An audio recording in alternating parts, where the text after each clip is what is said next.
I like to think of priests today as the apostles that were like of Christ's time, right? Going against a culture that was perhaps hostile to what they believed in.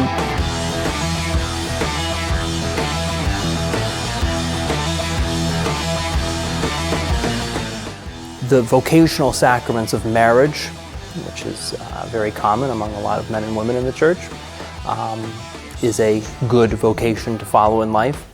And when we look at holy orders that men are called to, it's also a good vocation to follow in life.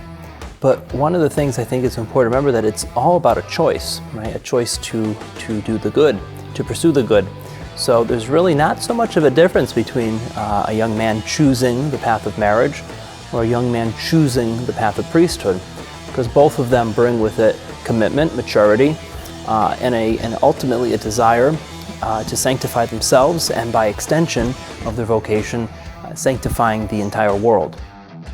What's important to recognize in today's climate as well is that men have to be willing today to go against the tide, if you will, because a priest today has to stand up for the truths that God has revealed to us in Jesus Christ. And that's an obligation, that's a demand, but it's ultimately a joy in life to bring that freshness of the gospel to a world that so desperately needs it. And priests today, young priests today, future priests today, our seminarians, all of them collectively are hopefully working and praying with each other in unison to bring about the gospel message.